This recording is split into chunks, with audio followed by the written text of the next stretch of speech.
Hello and welcome to Right in Front of My Face, the podcast about big things happening right in front of us.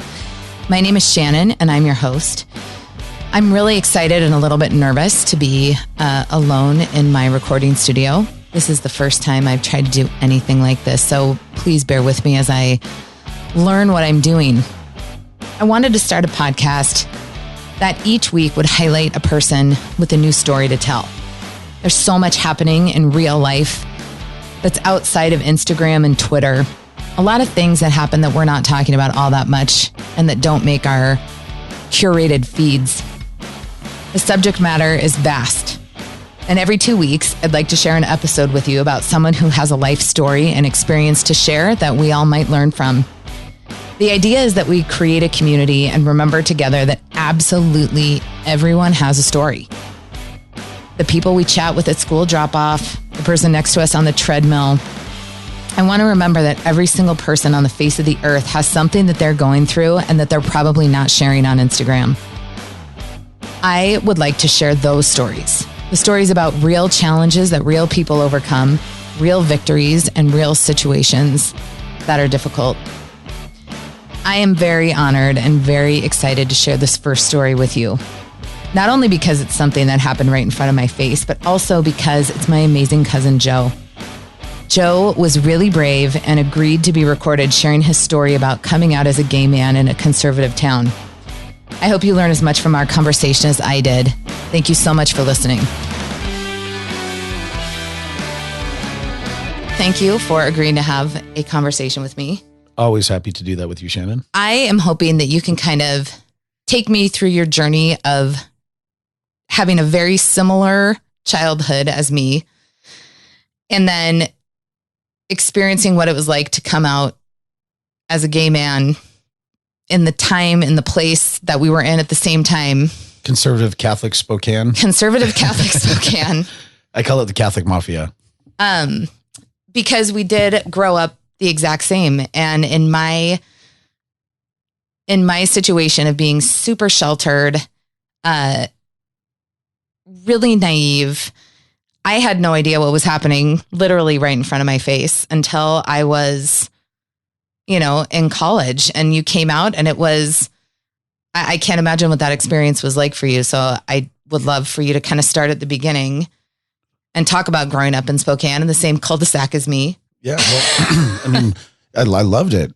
I mean, our friends from there. We had amazing friends. I still to this day do. They're all still my best friends. It was an amazing place to grow up. It really was. And in trying to put this in perspective of the whole coming out story, which was really, it's a bit compartmentalized because growing up in Spokane, before you start thinking about sex or it becomes a part of who you are, a part of what you start thinking about on a more regular basis, growing up as a young man, my life was no different than everybody else's. It revolved around sports, going to Priest Lake, at the time, soccer, football, baseball.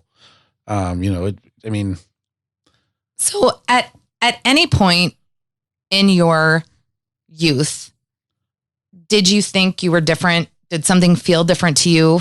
Like how early on was it where you're like, not sure? I probably had that self-righteous, I'm better than everyone else attitude for quite a while. Actually. Do you not have that anymore? It's changed. No, but I mean, growing up, I did pretty good with sports and school. You were like the super athlete. You were the life of the party. That's what I remember. Yeah. I put that in past tense. I don't mean that in past tense, you were like the all-American dude. Yeah. Well, I mean, that did actually change quite a bit because all of a sudden, I started going into puberty and, childhood, great. Just like everybody else's. Thought I had a specific identity in this place where we were growing up. And then, you get to puberty and all of a sudden, you start having I had really bad acne. I don't know if you remember. I don't remember that about you. Isn't that amazing? Because when that was happening to me, I was like, that was probably felt like the worst thing in the world. All anybody's ever going to remember. And my whole sense of self-security just collapsed. And so my life actually changed quite a bit from being, what I perceived to be a fairly popular young man to just kind of being the butt of jokes, and not that. Really? Yeah. Oh yeah. Like when I was starting, probably going through 8th grade through freshman, probably through most of high school. Wow. So you're going through, you're going through 8th grade.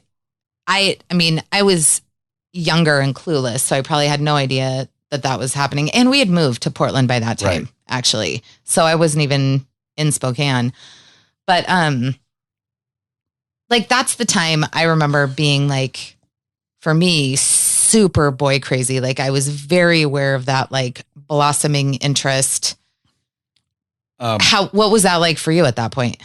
I had awkwardly enough, girls were still attracted to me. I don't think I realized they were. Well, you're an attractive man. Okay. But I didn't perceive myself to be one at that time period because I was going through that horrible, awkward phase of puberty, which wasn't being gentle to me in one way or the other. And you know, probably, I don't think at that time I realized what was happening with regard to my sexual orientation. Because at that age, you're so busy trying to be someone you might not be just to be cool, right? I think that's how a lot of kids are in high school and at that age, that impressionable age. It's not, being gay wasn't an option growing up in that community, right? That was no one talked about it for sure. And if you did talk about it, it was never anything but a derogatory sense. And I would say like, I'm not convinced that I knew what gay was really until later in high school, which for me was like 1994, 95. Like I'm unconvinced that I even realized that it was a thing. In our family, we certainly didn't talk about it. And I'm gesturing because Joe and I are family, like no one talked about it in our family.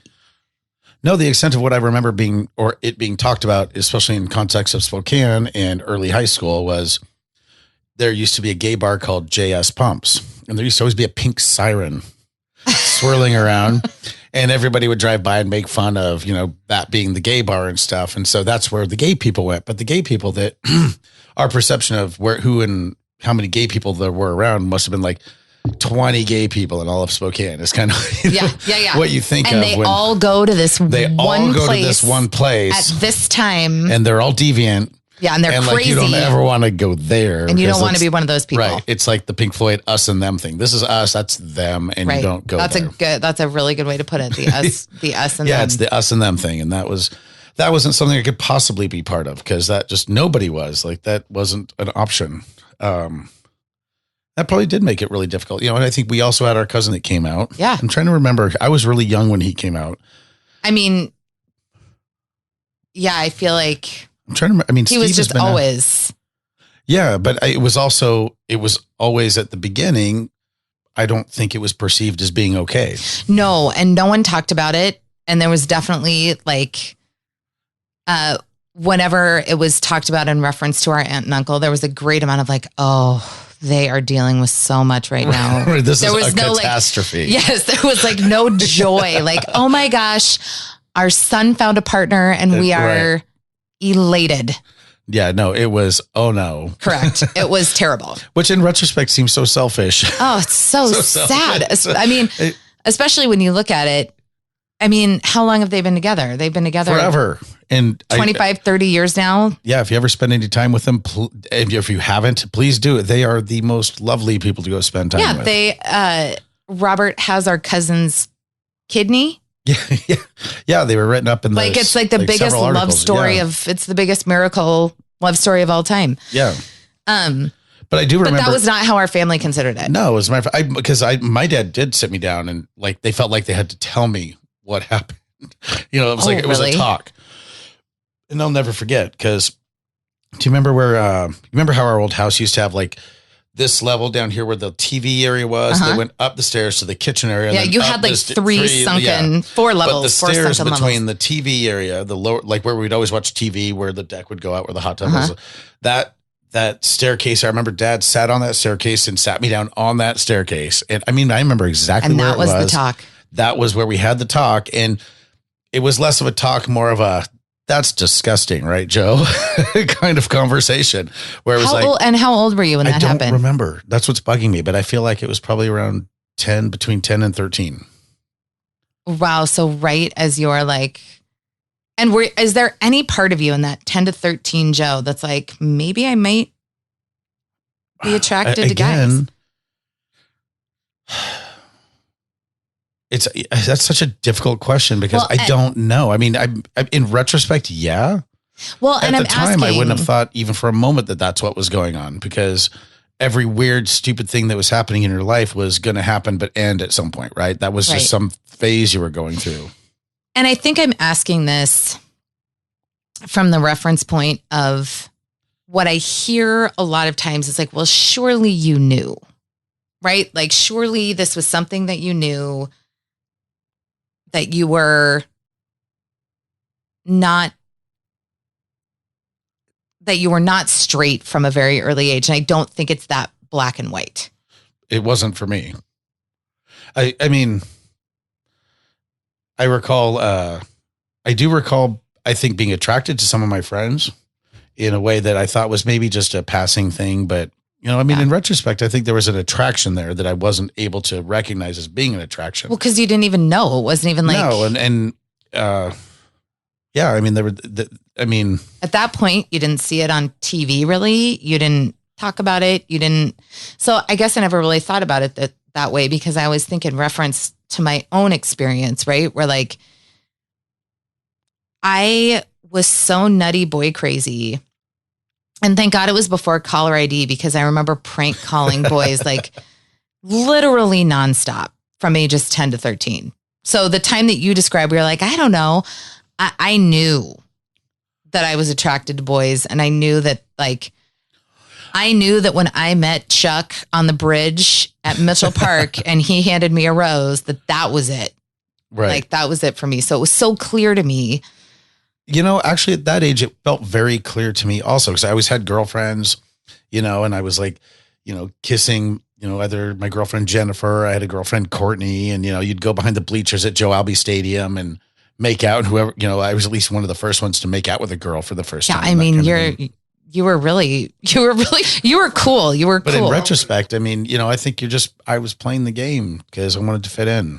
I guess I don't know. Maybe it would have felt different had I really actually been driven that way. And I mean, you and I just talked about sexual orientation, and I don't think it's like this box, right? Like, I still find women to this day that I think are gorgeous. And I've been like, I don't know what way that bus could fly, but I've always, as I've gotten older and more comfortable with myself, I've drifted towards this end of the spectrum, right? Well, I just think it's interesting because I told you earlier that my first introduction, and I'm 41 years old, my first introduction to the idea of gender fluidity, honest to God, was through the show Transparent.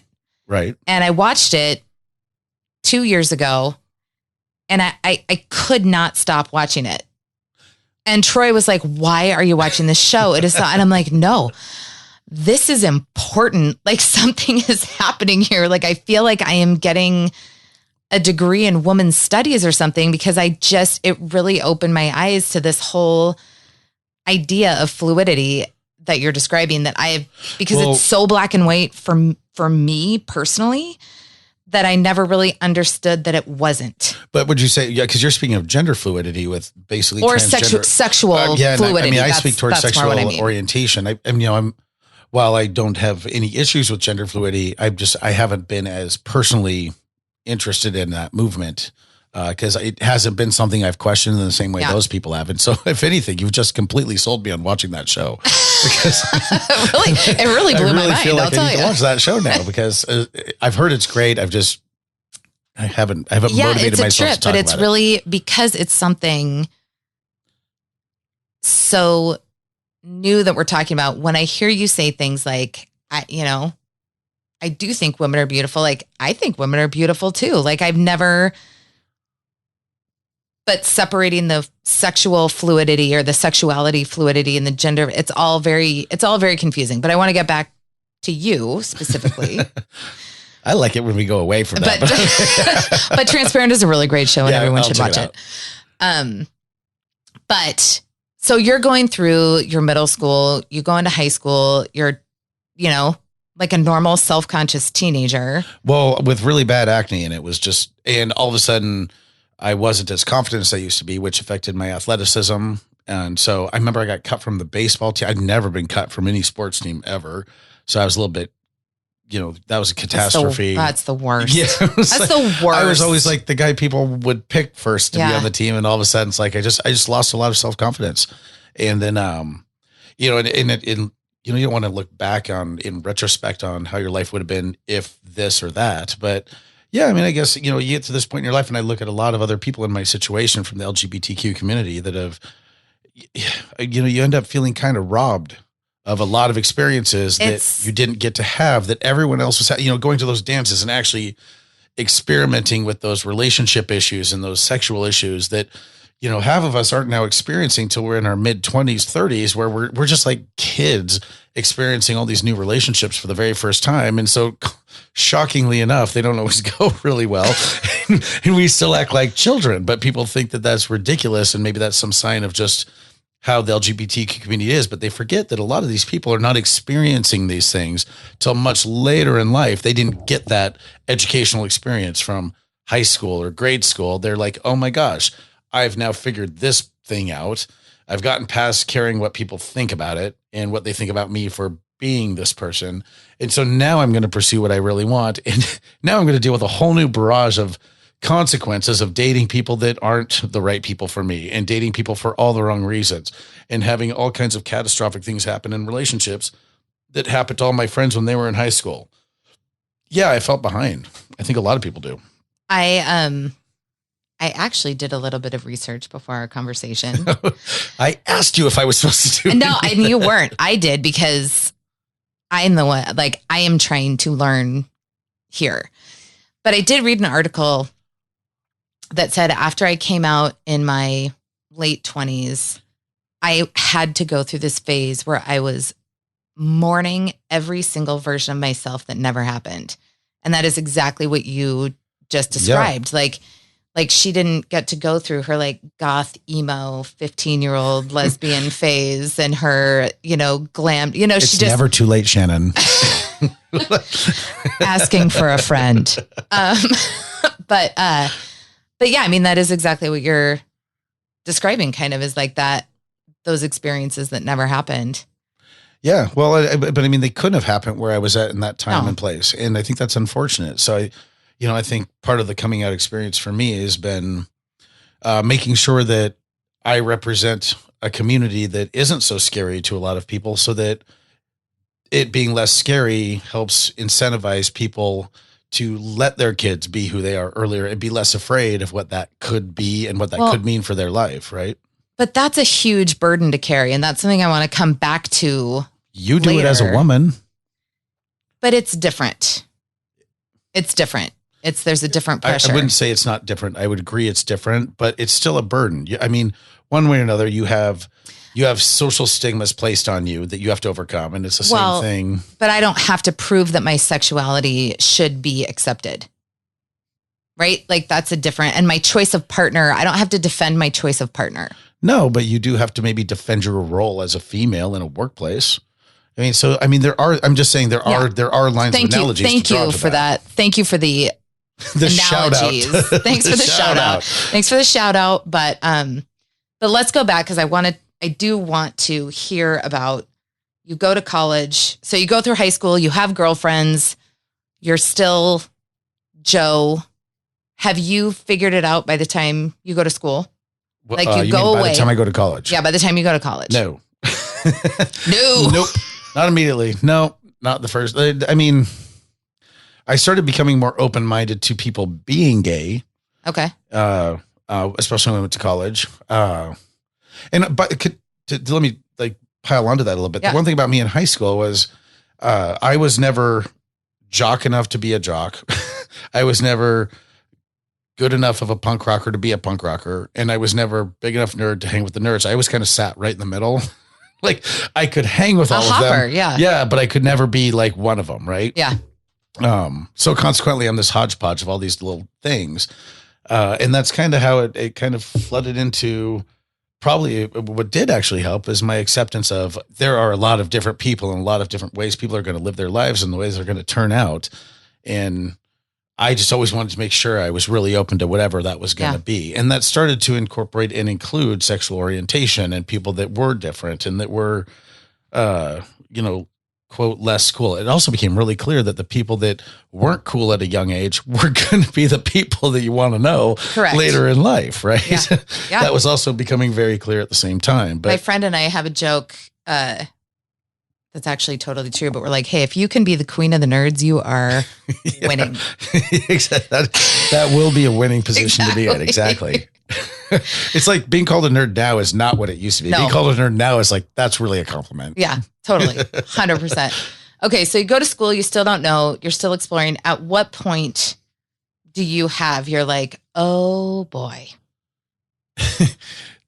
The first time I had an experience with a band, that was when I was like, oh boy.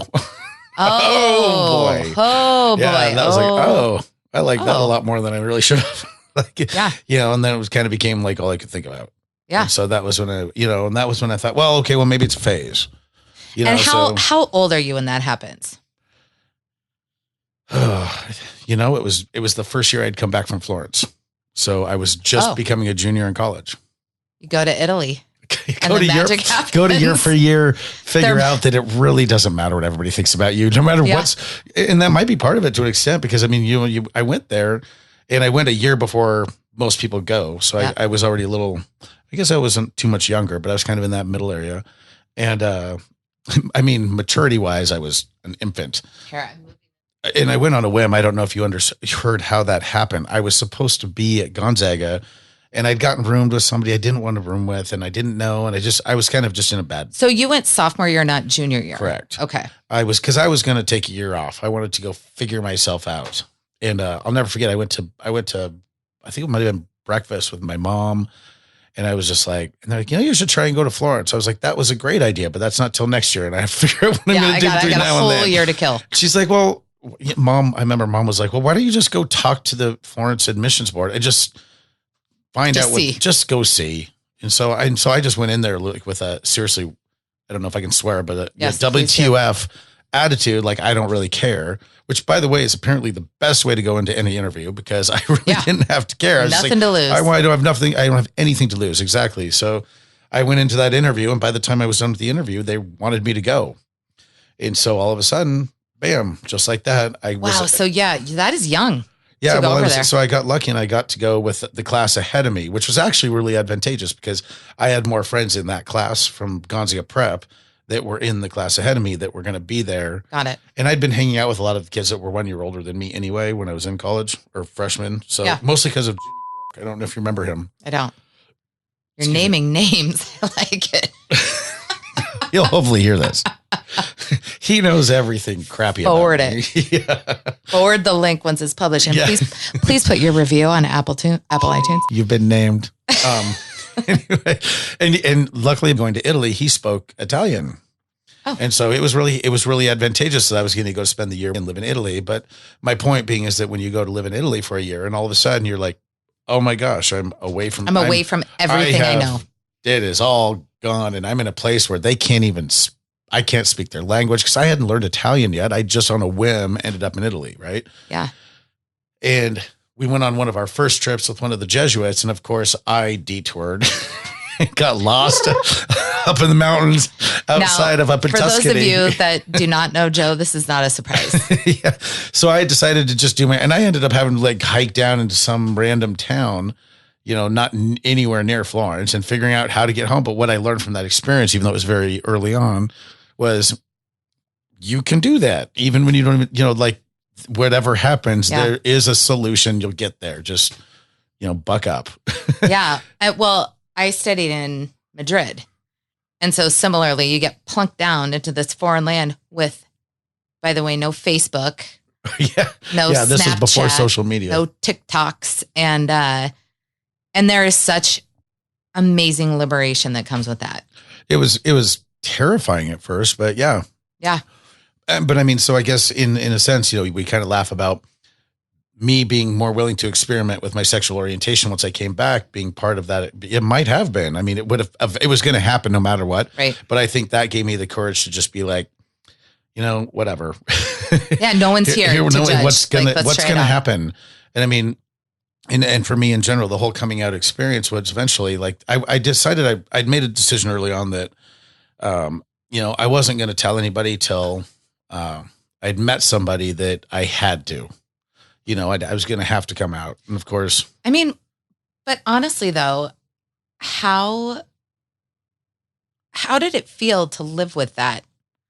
That's a big secret to keep. Or it probably felt crappy. If you ask anybody who knew me really well, they probably thought I was an asshole for a long time because I'm always grouchy, and you would be too. Yeah. Yes. That would make you very crappy. You're living two different separate lives. Like I'd have to go to these cheesy bars with my friends that were straight, and they'd go to these bars that I wouldn't be caught dead in today with, just like, I can't even explain it, but like, just, it's just so cliche, like guy, girl, pickup bar, right? Yeah. Where it's just like, and what am I going to do there? Yeah. Because now I've gotten to a point, well, now that's not fun. Now I've come back and, I'm like, oh, well, actually another big component was that. So do you remember right after college, I got my first job in Dublin, Ireland. Yeah. Oh my God. Yeah. I forgot about that. So that actually is probably really where I figured out, okay, I think I'm gay. Because I was kind of dating guys and not dating, but, experimenting with guys and girls from that point in college to when I got done. And then I moved to Ireland and I kind of did the same thing for a while, but that was where I was far away from home, which made it a whole lot easier to go and kind of try and figure that out. And, so that's kind of where I gained a lot of, so I went through this whole thing again, where now I'm in a whole new country and no one's near me to tell me, or to, tell on me. Yeah. Yeah. Here's something funny though. When I came back from Dublin, and so now I'm kind of dating guys and I want to do the gay thing, and, mom had gotten sick. So I moved back to Spokane, and, I used an alias around Spokane so that no one would know my accent. Did you really? Like Spokane, everybody knows. Well, yeah. I mean, it makes sense, but smart. I mean, well, you want to hear do you remember the mayor, Jim West? Yeah. He used to try and pick up on, I actually wouldn't go play. I would go play pool with the old Mayor Jim West. And what was your alias? What did he think your name was? Well, he eventually knew who I was because our families knew each other. And I would play pool with him, and I kind of felt bad for him. I mean, even though, the gay community is irate with him and how he handled being gay and all of the, laws he tried to interact, or, the laws he tried to pass to submit the rights of the LGBT community. And I wasn't so politically active at that point. I just knew that there's this guy that's like been living a lie, and he's like 45 or something like that. And that just seemed painful, but he just needed a friend. So we would play pool, and I guess I'm kind of an old soul because I always liked hanging out with people that were older than me. Yeah. Look at my husband. Mine too. Yeah, right. I cast no stones. Yeah, right. So that wasn't abnormal, but boy, if you would have told me what was going to happen with that whole storyline moving down the road. But so consequently, when I moved back from Dublin, that was one of the people I actually did spend some time with in Spokane, but while I was going by the name initially as Jim. And the internet did a lot to bring a lot of us out so that we could find each other without needing to go places where we could be seen. Man. So you're out of school. You've had your first job. You are now in your mid-ish 20s. Yeah. So let's see. I was probably like 23. So yeah, I guess I didn't come out till I was like 25 because it was my beginning of my second year of law school. So I was in Spokane for 3 years. So you're carrying this around, living your grouchy double life. Right. And all my friends just must have been like, what is wrong with you? Well, because, I guess I'm just kind of like, this sucks. Oh, because I'd like to actually go spend time because I love my friends, but I also I'm not going to get laid doing any of that. So, well, and like you said, you are kind of like this 25-year-old man, but really you're needing the 14 and 15-year-old experiences. Well, I'm wanting them, I think, more than anything else. Yeah, for sure. But I'm also an adult. So now I think of sex very differently, not in the 14, 15-year-old way. I do think of sex like an adult, but I haven't had any of these trial and error relationship things yet, because that's just never been an option. Anybody I did meet was always shut up. Yeah. So do you think at this point your family had any idea? Do you think anybody had any idea? Are you still carrying this? Probably knew a long time ago. I mean, I always suspected she knew, but I can neither confirm or deny whether or not that is true. So at what point do you decide to come out? So in my first year, so mom got sick the first time. The first time she got sick, she had her treatment and was done.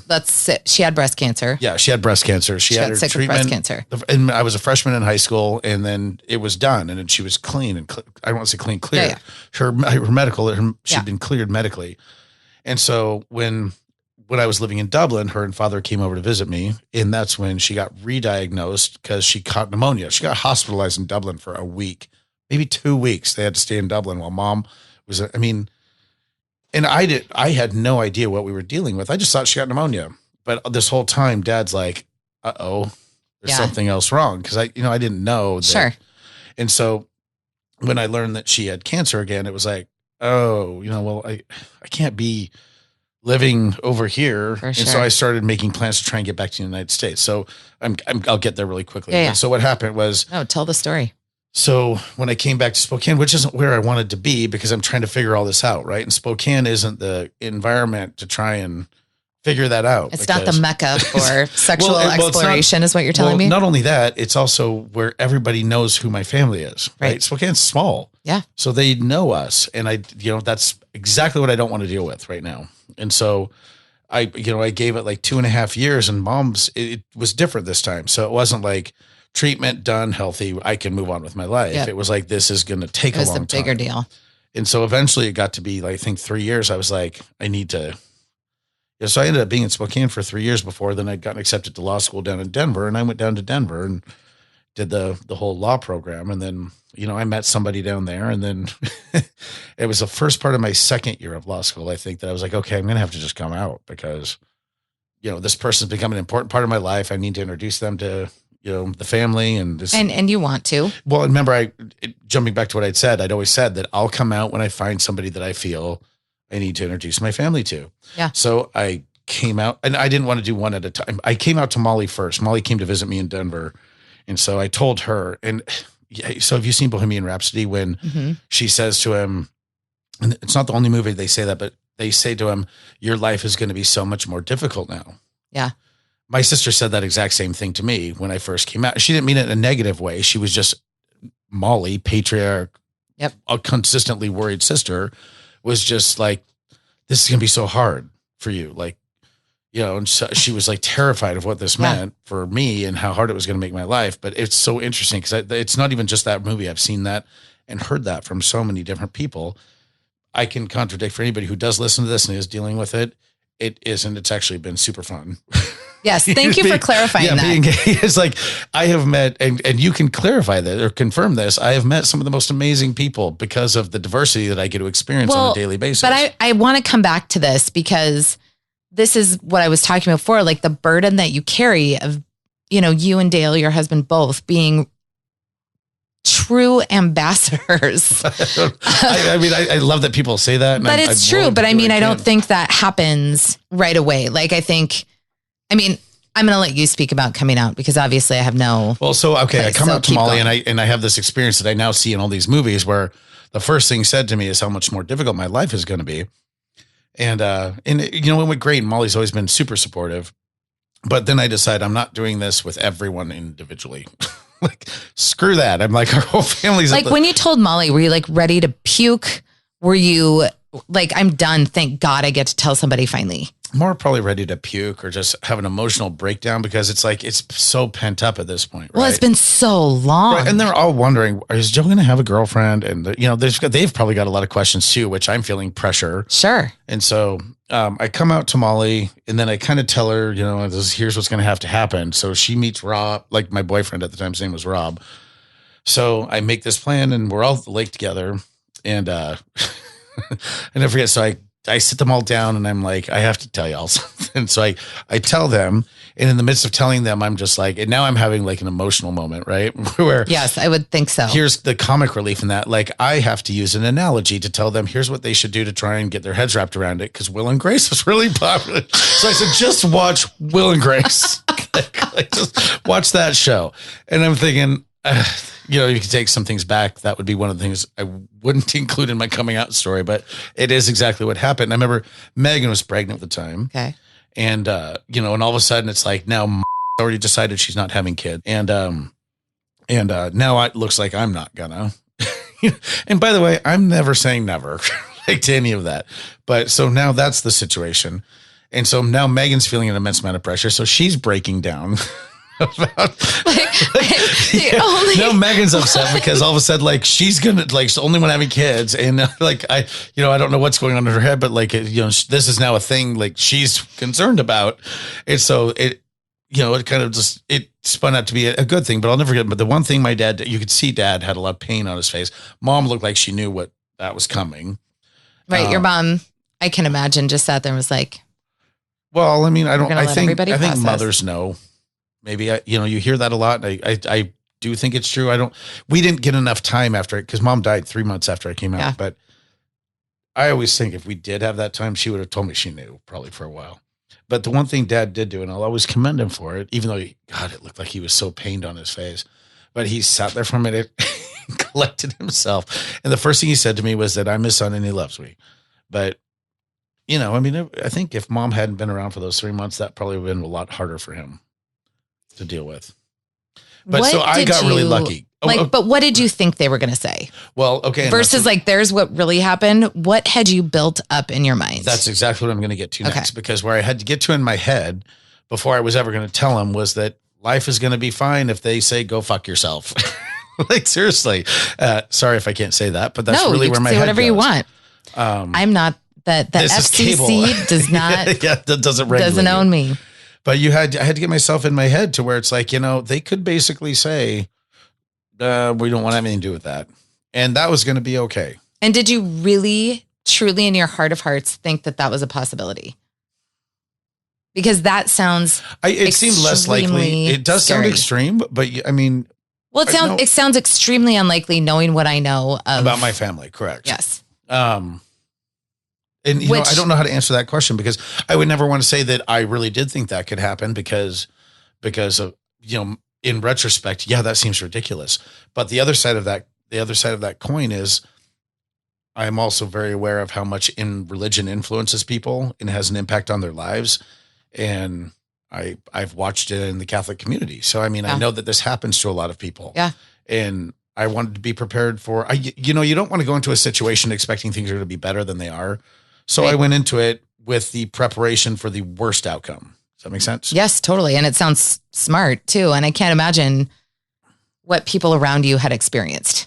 Well, I mean, both Dale and I know a lot of people, which is why we're doing some of the things we do that they get thrown out. I mean, that's why there's such a homeless youth LGBTQ problem because of religion, for lack of a better excuse. I mean, it's really just people that have been raised and taught that this is evil and these are disposable people. And if you're one of them, then you're not of value enough to be part of a family that they throw you out. And, I at least wanted to be prepared for that. And I was lucky. I had resources already, right? I already had resources. So if that happened, it wasn't like it was going to be living on the street. Right. But there's so many people that don't have that. So, I mean, I could sit here and cry about how difficult of a situation it is, but for me, it was easy, and it was going to be easy in the worst case scenario. So you think about these people that are coming out and don't have resources. They don't have a safety net.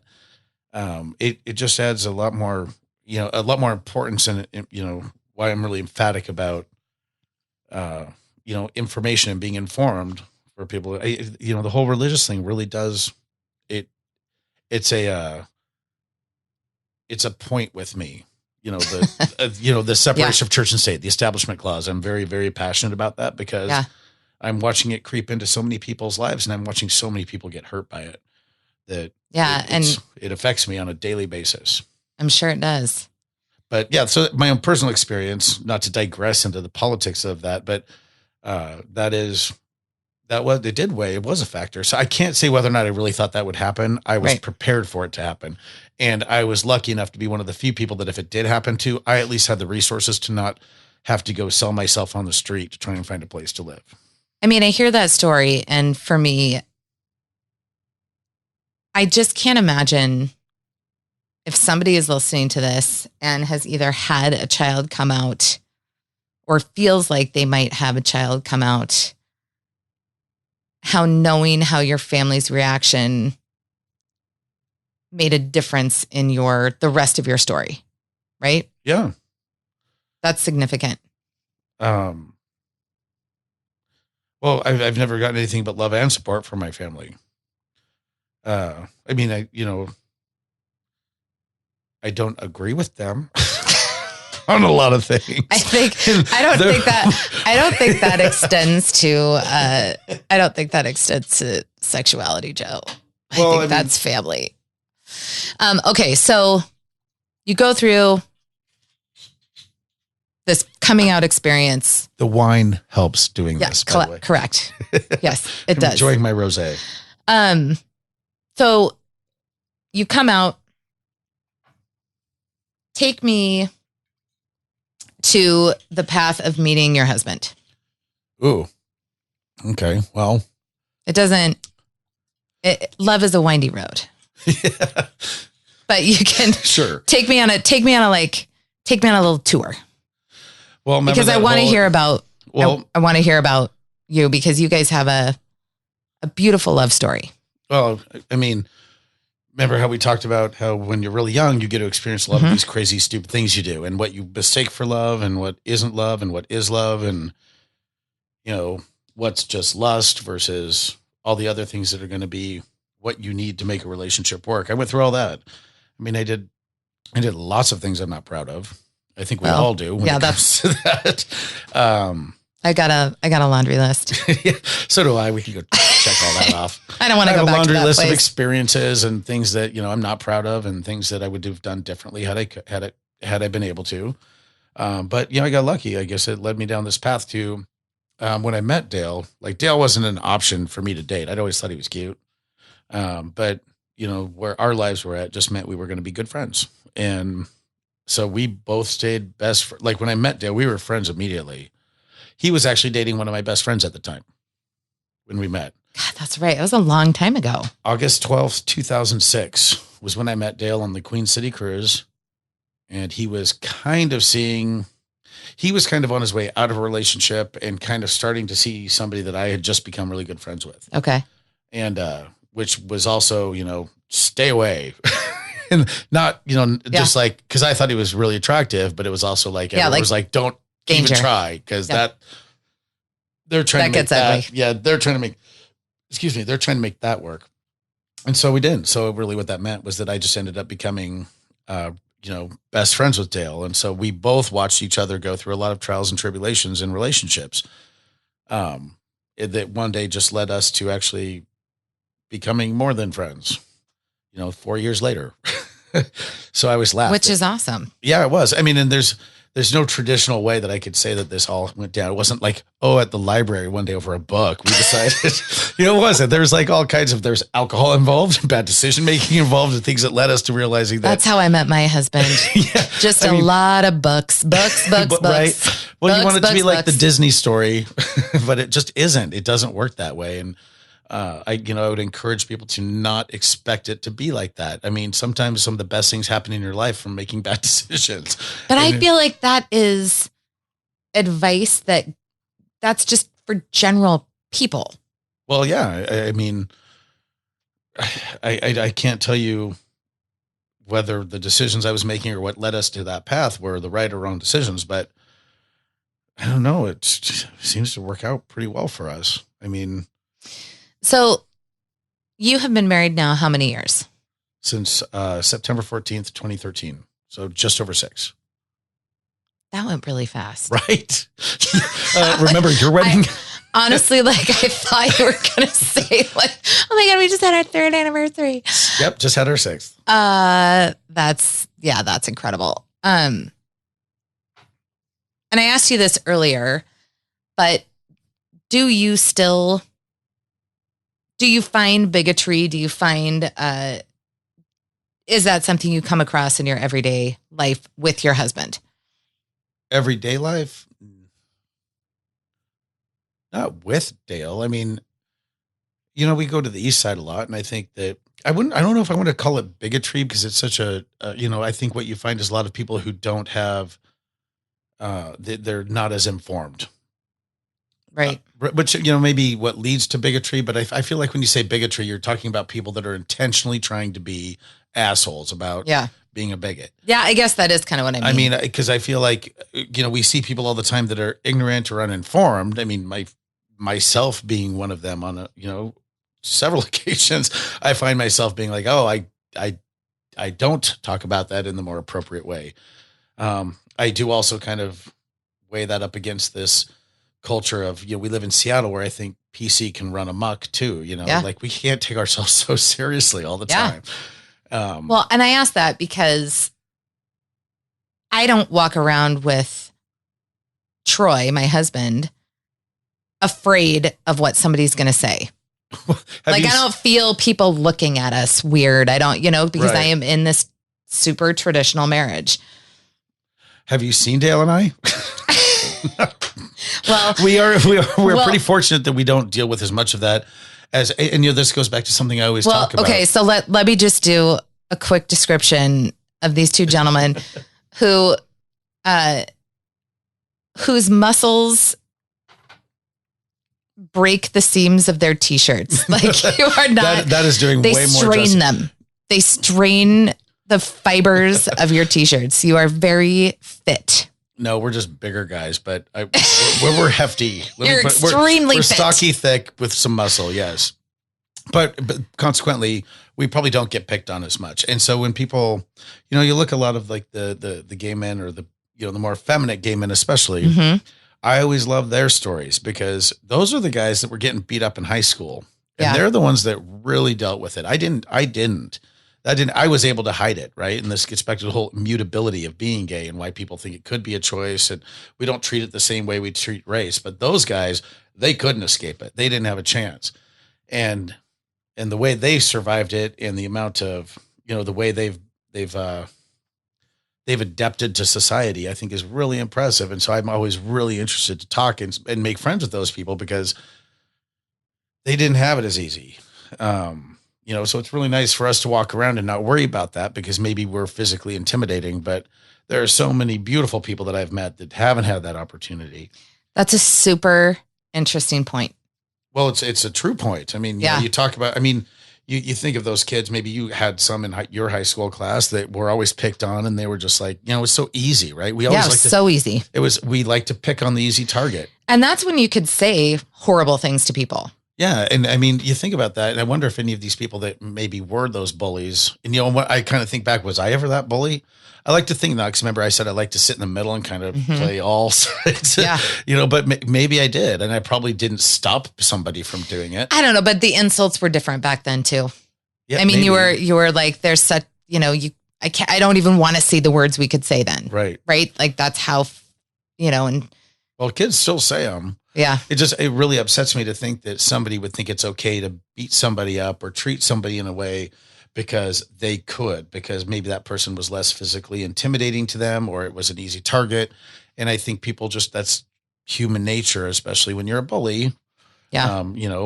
Without overtly pointing to our political climate, but it's like really easy to say that's an easy target. I'm going to pick on it and I'm just going to beat up on it and it makes me feel better about myself. And we're all going to unite against this one thing. Yeah. And I mean, those were the guys that were really taking the brunt of it. And I think that they need to be commended for their strength in surviving it for the most part. A lot of them don't. I mean, that's why the suicide rate's so high, but I mean. So tell me, because you and Dale, as we've talked about, are true ambassadors and always willing to start conversations with people or maybe not start. Yeah, probably not start. I think we're maybe not start. Maybe willing to answer questions. Like you're very approachable and the desire to help the next generation comes off of you, right? Like that is something that's very clear. So what does that look like for you? The next generation or our participation? Your participation in like paving the way and maybe making things a little easier. Ooh, that's a tough because there's so much there without, you don't want to sound completely unorganized in how you do it. But I think really it's a personal thing, right? You just try and be as open and honest as you can to people. And you don't, for example, we were talking about the kids getting beat up in high school. I would never stand by and let something like that happen now. Whereas I would have maybe done that when I was less secure. But I think part of being an ambassador is actually standing up for who you are, what you believe in, and the people that help build your community to what it is. And I think that's what we're probably going to continue to do. We're trying to. So I know I have had moments where I look at my kids and being gay is not a choice. It is I believe that it is a genetic thing. Knowing that we have this genetic component, I look at both my kids and I think, okay, if this happens one day. Hopefully you can point to me and say, look how awesome your life is going to be. Look at Joe and Dale. Well, but truly though, I mean, that is an example. And that is I think, what it wouldn't matter at all to me. All things are possible. You don't have to necessarily rule out having a baby, but if you knowing that there's a potential audience, what are you going to say to parents listening, like me with young kids who haven't necessarily identified this in their kids, but if it comes out someday, what is the way to support a child that comes out? Information, education. Make sure you understand what you're dealing with. I mean, you're not going to learn that from somebody telling you, here's what it is. You're going to have to go and figure it out. If it's a fear-based thing for you and you're really worried about that happening to one of your kids, I would make the effort to go and learn about other people's experiences and what ones do you relate to? Where can you find something to relate to in this experience that you're about to potentially have, right? And how's that going to? I would encourage them to be less concerned about their life. Right. A little more concerned about their kids. I feel like we've seen, even in our own family, people that were like, this is so hard for me.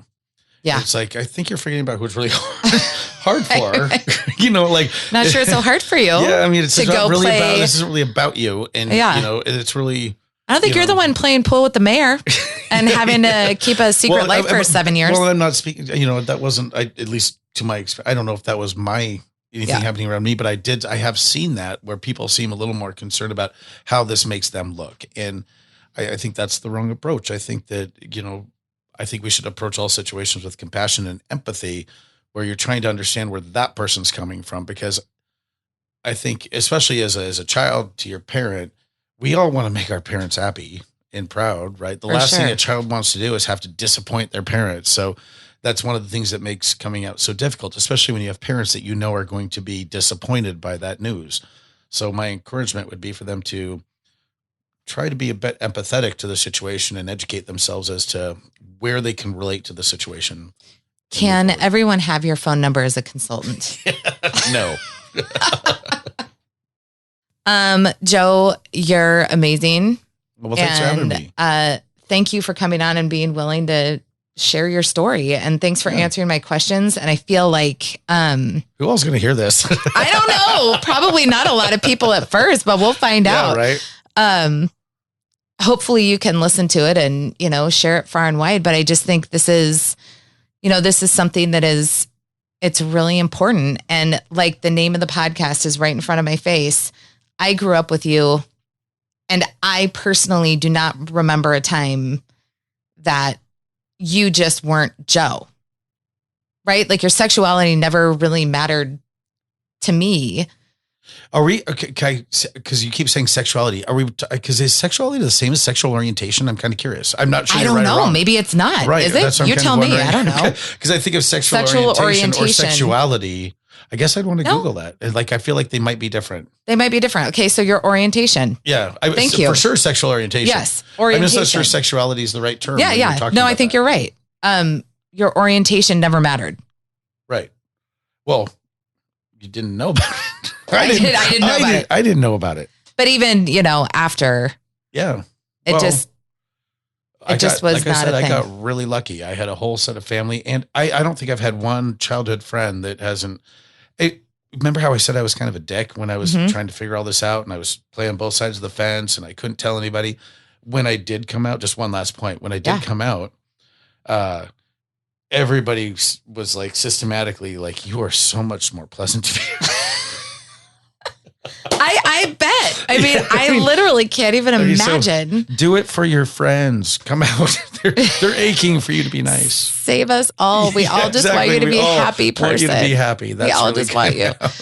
All right. So thank you so much. And this again is the thing that has happened right in front of me. And this is the first time we've ever really talked about your whole story.